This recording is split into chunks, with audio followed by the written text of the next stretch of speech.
called to be baptized. We discover this in Luke chapter 7 and verse 29. Notice the first word, all the people. And then this big shock, even the tax collectors, all the people, even the tax collectors, when they heard Jesus' words, acknowledged that God's way was right because they had been baptized by John. And then you get one of those god-awful buts in the Bible, the ones who really mess the whole thing up. But the Pharisees and the experts in the law rejected God's purpose for themselves. Of course, the ultimate question is, have I accepted or ignored or rejected God's purpose for my life? And so the question, what happens to those who reject God's purpose for their life? And in one word, what ultimately happens to those who miss God's purpose is this one word, despair. Dark, deep, unchanging despair. There was a police officer who received the call that there was a man perched precariously on the Brooklyn Bridge. It showed every sign that he was about to jump to his death. And so this officer raced to the scene, exited his car, walked slowly, spoke softly, and what would he say to a man tempted to end his life by jumping from the bridge? He negotiated a deal. He said, I will listen to you for 5 minutes if you will tell me why you think your life isn't worth living. And then you listen to me for 5 minutes, and I will tell you why your life is worth living. And if my words fail to persuade you that life is worth living, then I won't interfere and you can jump. And the man nodded and said, you have a deal. And he spoke about why he was giving up on life. And the officer spoke. And then 10 minutes, 5 minutes each, then they both jumped from the bridge. When is the last time you were that person on the bridge? When is the last time you had seriously doubts about, is my life really worth living, given what my condition is or what I am facing? The writer of the 22nd book of the Hebrew Bible, that's our Old Testament, was in that position. He was sitting on the bridge. On the surface, you would expect this is the last person in the whole wide world who would have any despair over his life, because he seemed to be on the top of the heap and seemed to have everything going his way. Well, thankfully, instead of jumping off the bridge or jumping off a cliff, he decided instead to write an essay. And that essay is the 22nd book of our Bible, entitled Ecclesiastes. And these are the first 5 words he wrote. Meaningless, meaningless, everything is meaningless. Sometimes translated vanity, vanity, everything is vanity. He, of course, was experiencing what? The darkness and the depths of despair. Do you remember the time when you graduated from high school? Do you remember how you felt graduation day or graduation week? For most people, you're right up here, and all you can think about is free, I'll be free at last. Out from under the thumb of my parents, out from under the thumb of my teachers, my coaches, the principal, and I will be so free to do whatever I want. How long did that feeling last? Or maybe you're among the group that, you've worked and haven't particularly liked your work and maybe didn't get along so well with the boss, and you dream about starting your own business, and then you get to live the dream. Got everything set, and you're going to have your own business, and you're going to run it. Nobody's going to tell you how to do your work, and you will be your own boss, setting your schedule, setting your salary, and you can come and go as you please. And if you've ever done that, how long did that feeling of exuberance last? And some people have already tasted this, and that's retirement. And you dream, no more clock to punch, no more alarm clock to set, no in the middle of the night calls, no weekend work, no worries associated with these people I have to work with, and every day will be Saturday. And how long did that feeling last? How often has this happened to you? You got what you wanted, and then you didn't want what you got. And that's what it's like for people in despair. They get what they want and then don't want what they get. And they experience this letdown and this dark, deep, heavy cloud of despair. Why are these words so shocking? Meaningly, utterly meaningless. Everything is meaningless, as I indicated before, because of the one who wrote them. This is the third king of Israel. He's born into the golden age of Israel. He's born with a golden spoon in his mouth. His father, King David, was a warrior who battle after battle, and now he would enjoy the rewards of all of those victories. If money could buy it, he had it.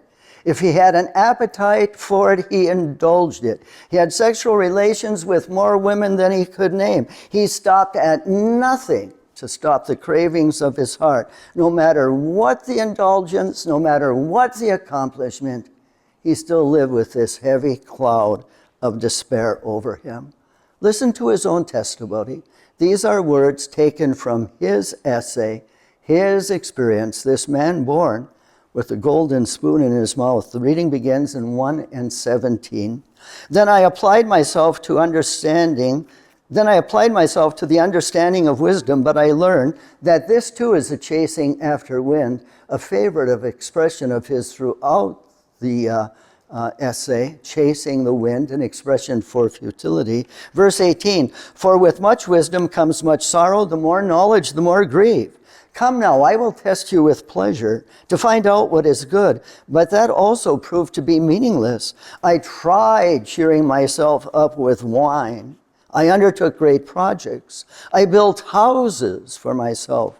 I bought slaves. I amassed silver and gold, and I had a harem. I denied myself nothing my eyes desired, refused my heart no pleasure.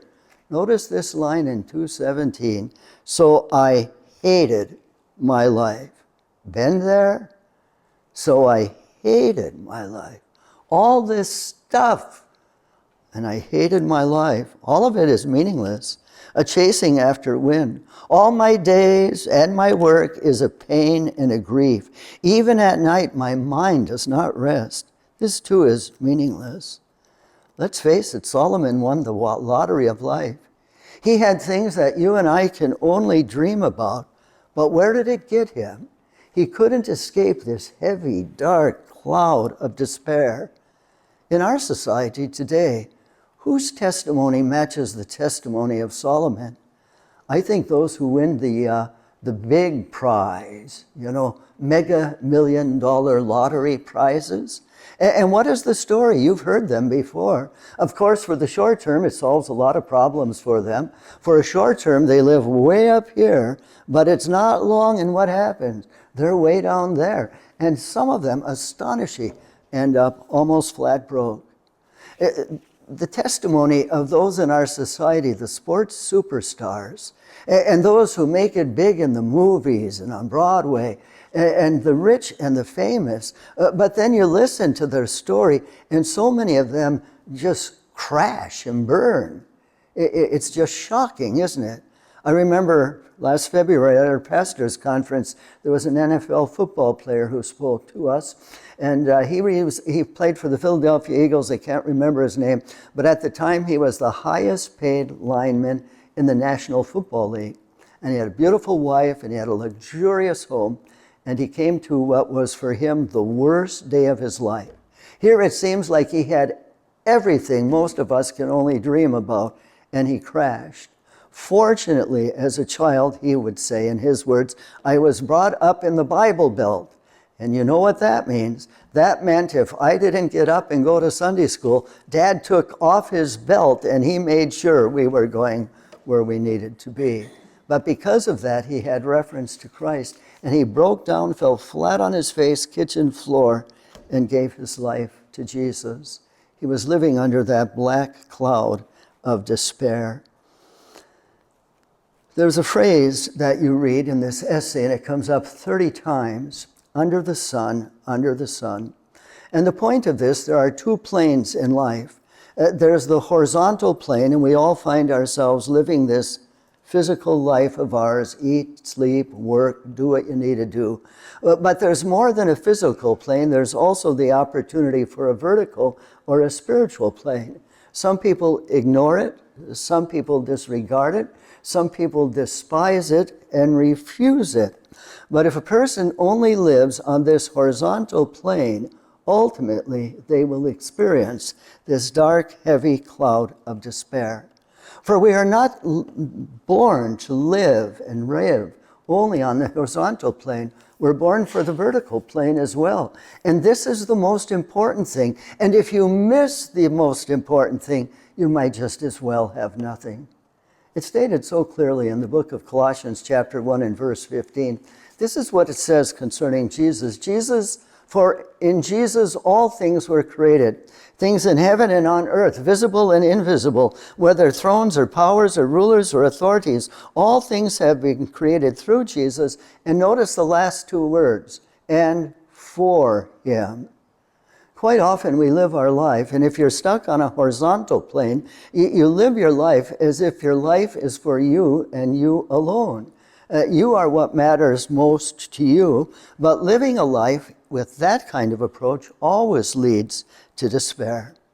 Now, God has given us a brain so we can think, and ears so that we can hear, and teeth so that we can chew. But here's the question, why has He given you a soul?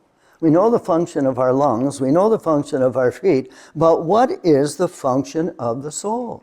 The soul is given to you so that God has a place to dwell when you invite Him into your life.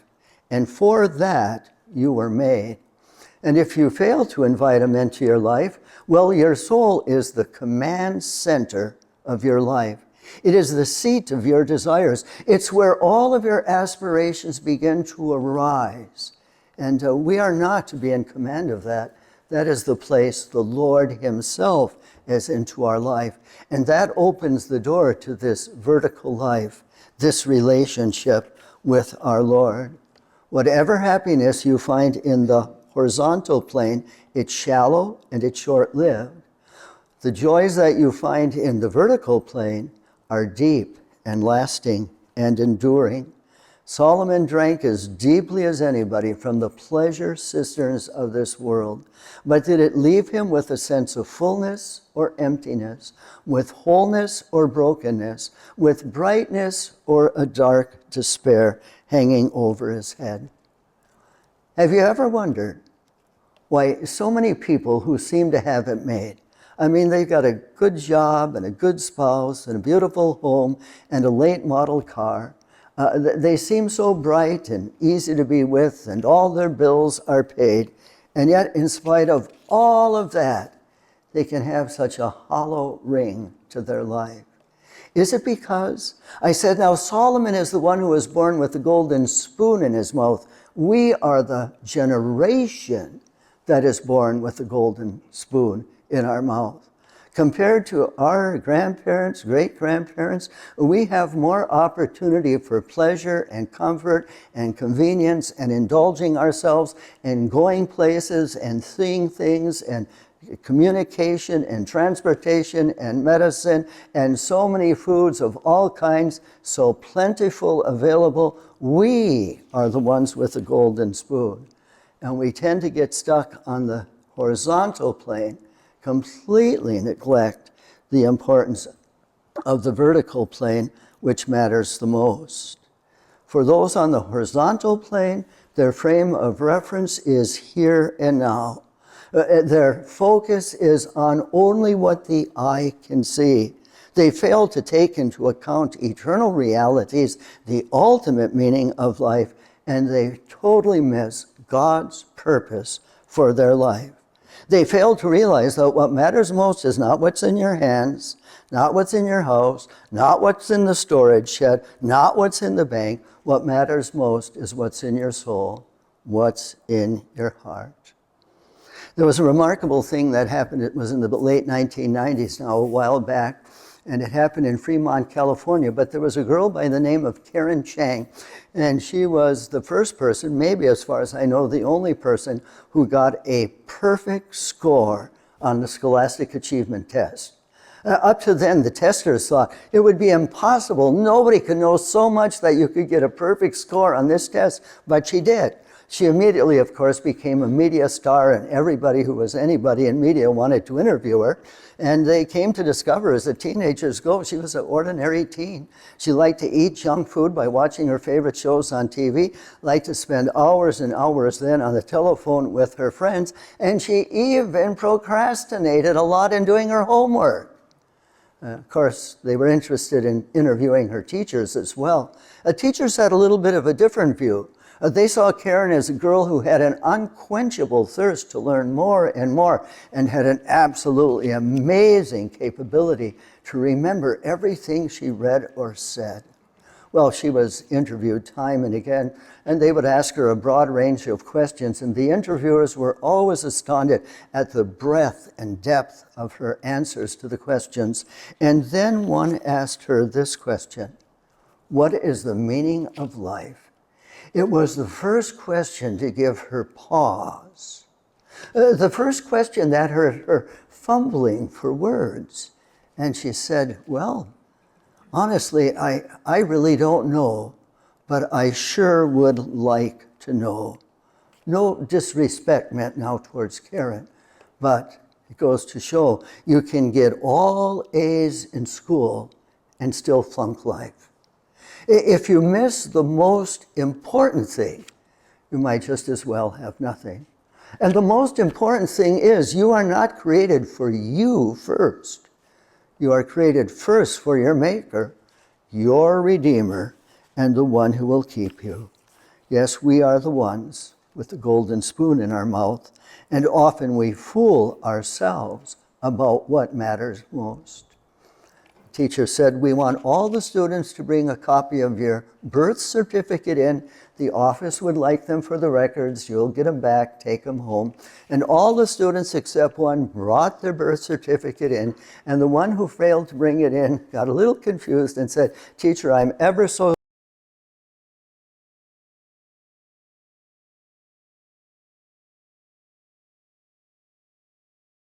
for your birth. And have you discovered the necessity of new birth in Christ? A perspective that takes you beyond the here and now to the there and then. A perspective that is not on the horizontal plane, but on the vertical plane. She went to the doctor. The doctor knew this patient well, and she was describing the depth of her despair. The doctor said, well, I have a prescription for you. He wrote it out. And he handed it to her and he said, read it. She didn't hear, read it. You hear, you get a prescription from the doctor, you think, fill it. So she went to the pharmacy, brought the prescription. The pharmacist looked at it and he said, I can't fill this. And she said, well, why not? You're a pharmacist. Well, I can't fill this. Have you read it? And she said, no. Well, he said, you better read it. And this is what she read. Read your Bible daily, pray daily, and for the next 2 months, take a walk in the cemetery at sunrise and walk the same cemetery in the evening at sunset. And what is the doctor prescribing? It's time, ma'am, to get on the vertical direction. It starts with our recognition that we don't start with self, but we start with our Maker. And we start by offering ourselves back to our Maker for his purpose.